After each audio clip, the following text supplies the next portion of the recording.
हाय दोस्तों, मैं हूँ अमृता और आज मैं एक साइकोलॉजिकल थ्रिलर मूवी लेकर आई हूँ। We need to talk about Kevin, जो 2011 में रिलीज हुई थी। ये कहानी है एक सीरियल किलर की जिसका नाम है केविन। बचपन में उसके साथ ऐसे कुछ घटनाएं हुई थी जिसके चलते उसके मन में इतनी नफरत पैदा होती है कि एक दिन वो सीधा अपने स्कूल के क्लासमेट, अपने टीचर्स, आसपास का सारा स्टाफ, इतना ही नहीं अपने पिता और अपने बहन को भी मार देता है। लेकिन ऐसी क्या घटना थी जिसके कारण केविन ऐसा बना, इसी की ये कहानी है। मूवी शुरू होती है तब हम ईव को देखते हैं जो अपने अतीत के सपने देख रही थी। टोमेटिना फेस्टिवल में वो मस्त एंजॉय कर रही थी और उतने में ही वो सपने से जाग जाती है जहाँ पे अपने एक छोटे से घर में वो रह रही थी और किसी ने उसके घर और कार को पूरा लाल रंग से रंग दिया था।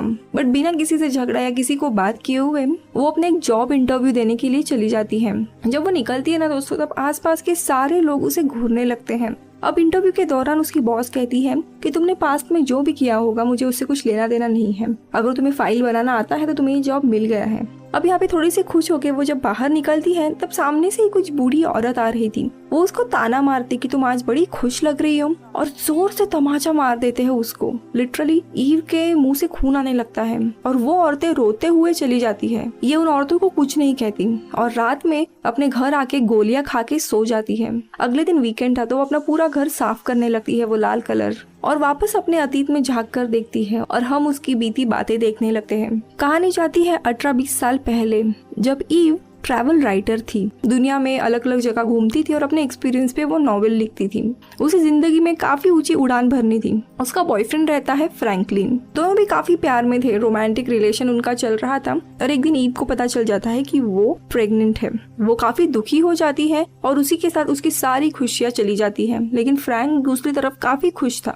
ये दोनों भी आगे शादी कर लेते हैं। इनको जब बेबी होता है तब ऑन द सेम टाइम हम ईव को लिटरली डिप्रेस देखते हैं। वो जरा भी खुश नहीं थी इस बेबी को लेके। तो दूसरी तरफ फ्रैंक अपने बच्चे को लेके बहुत ही खुश था। छोटा बच्चा केविन जब भी रोता तब ईव बहुत ही फ्रस्ट्रेट, इरिटेट होती। चाहे वो कुछ भी करे, केविन उसके पास चुप रहता ही नहीं था। वो और रोने लगता। उसके ऊपर ईव और उस पे गुस्सा करती, इरिटेट होती।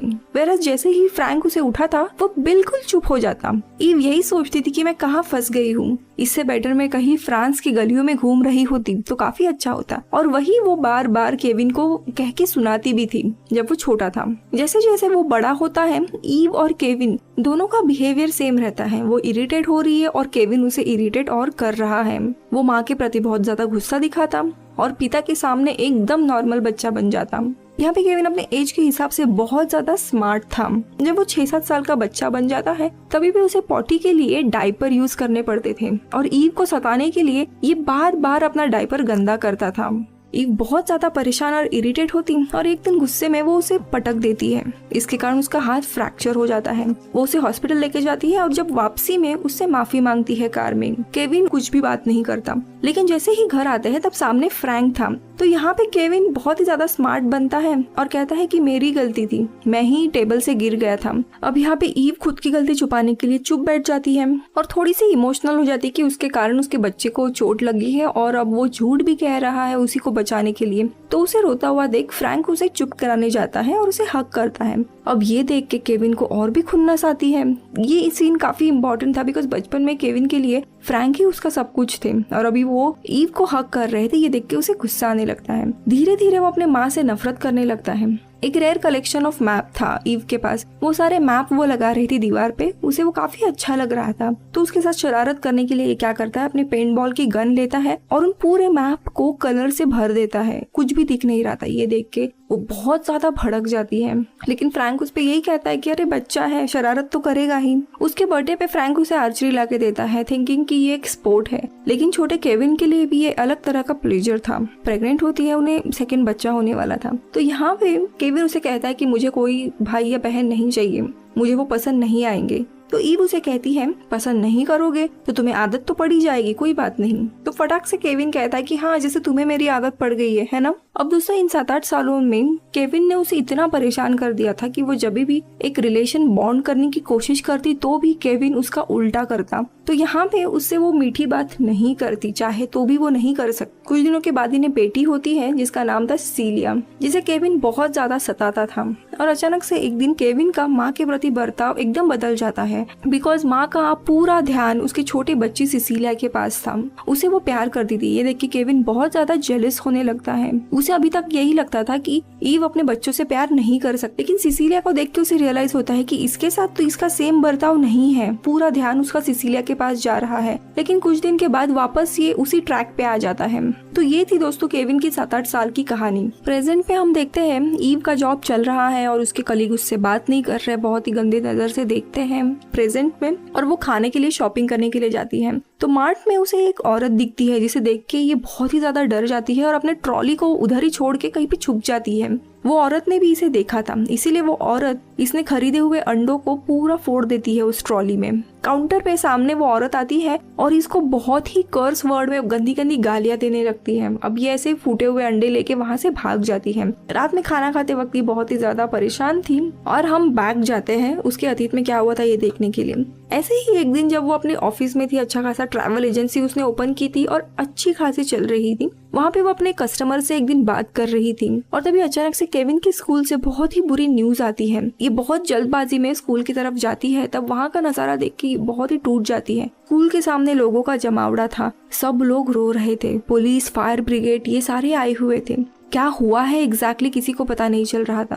और अगले ही पल में हम देखते हैं कि ईव कोर्ट रूम से बाहर आ रही है और सब लोग उसे मारने की कोशिश कर रहे हैं, उसे गाली दे रहे हैं। कैसे तैसे लॉयर उसे बचाते हुए अपने गाड़ी में बिठाता है और वापस अपने अतीत में जो फैमिली थी उसकी कहानी देखने लगती है। अब केविन टीनेजर था, ऑलमोस्ट 15 साल था। आर्चरी में वो काफी माहिर था, उसका निशाना बहुत ही ज्यादा अच्छा था। बिहेवियर सेम था, पिता के सामने वो अच्छा व्यवहार करता था, काफी रिस्पेक्टफुल सन था और माँ के सामने वो अपना असली रूप दिखाता था। अभी भी सीधे मुंह उससे बात नहीं करता था और ईव अभी ट्राई करते करते परेशान हो गई थी। केविन ऐसे बच्चे को फैमिली, सोसाइटी, अपनी बहन इनके प्रति कोई भी लगाव नहीं था। वो सेल्फ ऑब्सेस्ड, खुद को सुपीरियर समझने वाला लड़का था। उसका बिहेवियर दिन ब दिन वर्स्ट होते जा रहा था। इसीलिए 7-8 साल की बच्ची थी। अब मदर और सन दोनों का रिलेशन अच्छा करने के लिए ईव प्लान करती है कि वो केविन को कहीं बाहर लेके जाएगी पूरे एक दिन के लिए और वैसी ही एक्टिविटी मस्त प्लान करती है। सबसे पहले वो लोग गोल्फ खेलने के लिए जाते हैं। अब वहाँ पे ना कुछ मोटे लोग ऐसे एकदम दबा दबा के खा रहे थे, तो ईव उन्हें देखती है और उन्हें जज करके केविन को कहती है कि मोटे लोग हमेशा खाते रहते हैं, मैं जब भी उनको देखती हूँ ना तब गलत चीज ही खा रहे होते हैं। तो यहाँ पे केविन का लाइफ का एक ही एम था, इसको कैसे भी परेशान करना अपने माँ को। तो कहता है कि तुम बहुत ही अजीब बर्ताव करती हो, बहुत डिफिकल्ट हो तुम। तो ईव उसे कहती है कि अच्छा मैं डिफिकल्ट हूँ और बचपन से तुम क्या हो। तो केविन उसे ताना मारता है कि मैं तो डिफिकल्ट हूँ, लेकिन आप समझ सकती हो कि मुझ में ये गुण कहाँ से आए हैं। तो दूसरा इंसिडेंट ऐसा होता है कि एक दिन ईव और फ्रैंक दोनों बाहर गए थे और केविन सिसिलिया की बेबी सिटिंग कर रहा था। तब अचानक से एक एक्सीडेंट होता है। सिसिलिया के आंख में सिंक क्लीनर गिरता है और उस बेचारी बच्ची की एक आंख खराब हो जाती है। दोनों भी जब इमीडिएटली हॉस्पिटल में पहुंच जाते हैं तो फ्रैंक ईव को ही कहता है कि शायद तुमने ही वो बॉटल आसपास छोड़ी होगी। तो ईव कहती है कि नहीं, केविन उसकी बेबी सिटिंग कर रहा था, मुझे पता है कि ये उसी की हरकत है। तो अगले दिन ब्रेकफास्ट के टाइम पे ये लोग उसे कन्फ्रंट करते हैं। मतलब फ्रैंक ऑफ कोर्स अच्छे से ही बात करता है। वो उसे कहता है कि जो भी कुछ हुआ कल उसके लिए तुम बेटा प्लीज अपने आप को रिस्पॉन्सिबल मत समझना। तो केविन उसे कहता है कि मैं खुद को क्यों रिस्पॉन्सिबल समझूंगा, मैंने कुछ किया ही नहीं है। तो ईव के गुस्से की सीमा पार हो जाती है और वो चिल्ला के कहती है क्योंकि तुम उसकी बेबी सिटिंग कर रहे थे, तुम उसके बड़े भाई हो, तुम्हें उसका ख्याल रखना चाहिए था। तो केविन को कुछ फर्क नहीं पड़ रहा था, तो गुस्से से ईव वहाँ से निकल जाती है। हम आते हैं वापस प्रेजेंट में और देखते हैं ईव एक दिन अपने ऑफिस से ब्रेक लेके जेल चली जाती है। और दोस्तों जेल में हम फाइनली केविन को देखते हैं। उसने कुछ बहुत ही बुरा किया था, इसके लिए वो जेल में था, लेकिन आज भी उसका एटीट्यूड वैसा ही था जैसे अतीत में था। वैसे ही नजरों से वो अपने माँ को देख रहा था। ईव उसे देख के पूछती कि तुम खुश नहीं दिख रहे हो। तो उसे वापस उल्टा जवाब देते हुए पूछते कि मैं कभी खुश था क्या। और वापस सारा बैकग्राउंड उसके नजरों के सामने से घूमता है। अभी सिसिलिया के एक्सीडेंट के बाद ईव केविन को उसे दूर रखने की कोशिश करती थी, जो कि फ्रैंक को पसंद नहीं आता। इसीलिए परेशान होके वो आखिरी में उससे डिवोर्स मांगता है। ये सुन के ईव शॉक होती है। वो नहीं चाहती थी, लेकिन उसके सामने भी कोई और रास्ता नहीं था। ईव के पास सिसिलिया की कस्टडी आएगी और केविन फ्रैंक के साथ रहने लगेगा। अब ये सारी बातें केविन ऊपर से सुन रहा था। अब दोस्तों यहाँ पे जैसे मैंने कहा, केविन की लाइफ का एक ही एम था, ईव को परेशान करना। तो अगर डिवोर्स हुआ तो वो ईव को कैसे सताएगा। इसीलिए आखिरी में वो अपना मास्टर प्लान एग्जीक्यूट करने का सोचता है और कई सारे ऑनलाइन लॉक मंगवाता है। 2 दिन के बाद केविन 16 साल का होने वाला था। सुबह सुबह माँ ऑफिस चली जाती है और केविन अपने स्कूल चला जाता है। शाम के वक्त में एक लड़की घबराते हुए ईव के केबिन में आती है और कहती है कि केविन के स्कूल में बहुत बड़ा हादसा हुआ है। बैकग्राउंड में हम पुलिस या फायर ब्रिगेड के सायरन भी सुन रहे थे। ईव का दिल बहुत जोरों से धड़कने लगता है। जब वो स्कूल पहुंची तब बहुत ज्यादा क्राउड था और सारे लोग जोर जोर से रो रहे थे। स्कूल के गेट बाहर से बंद कर दिए थे और स्कूल टीचर और कुछ बच्चों और स्टाफ को बेरहमी से मार डाला था। फायर ब्रिगेड वाले जब साइड में होके वो लॉक को तोड़ते हैं तब ईव के पैरों तले जमीन खिसक जाती है। ये लॉक्स वही थे जो केविन ने मंगवाए थे और लॉक खोलने पर केविन सामने से आता है, एक रॉकस्टार जैसे एंट्री मारता है और पुलिस उसे पकड़ लेते हैं। उसने जो भी किया था उसे जरा भी गिल्टी महसूस नहीं हो रहा था। दोस्तों उसने क्रॉसबो से कई सारे स्कूल के स्टूडेंट्स, टीचर्स और स्टाफ को मार डाला था।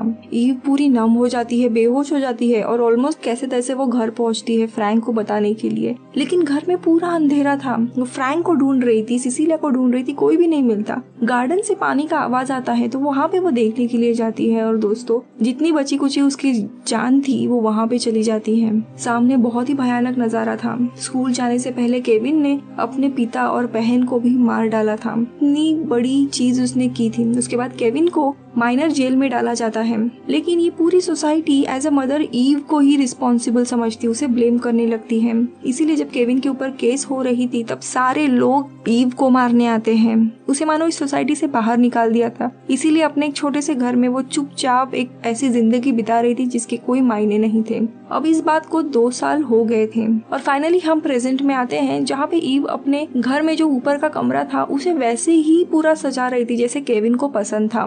बाद में वो जेल में उससे मिलने जाती है। वो 18 साल का हुआ था और अब उसे अडल्ट के जेल में डालने वाले थे। आखिरी में जब ईव उससे मिलती है तब उसे पूछती है कि आखिर क्यों किया तुमने ऐसा। और लिटरली फर्स्ट टाइम इस मूवी में केविन भावुक होके अपने माँ को देखता है एंड कहता है कि मुझे लगता था कि मुझे पता है कि मैंने ये क्यों किया, मैं ऐसा क्यों था, लेकिन अब मेरे पास कोई जवाब नहीं है। और आखिरी में ईव उसे गले लगाती है और पहली बार दोस्तों वो अपनी माँ को एज अ माँ एक्सेप्ट करता है और फिर ईव रोते हुए वहाँ से चली जाती है और मूवी इधर ही खत्म होती है। सो जैसे स्टार्टिंग में हमने देखा ईव ऑलरेडी डिप्रेस थी जब उसे बच्चा हुआ। जब वो किड था यानी छोटा बच्चा तभी भी वो अपने माँ के साथ होने पे काफी रोता था। समहाउ वो ईव का जो इरिटेशन है, वो निगेटिव वाइब्स है, वो महसूस करता था, इसीलिए जोरों जोरों से रोता था। स्टार्टिंग डेज में ईव कभी भी उसे माँ की तरह ट्रीट नहीं करती। जब वो 7 साल का होता है तब वो डायपर यूज करता है या फिर उसे गिनती नहीं आती, इसके लिए वो काफी नाराजगी जताती है।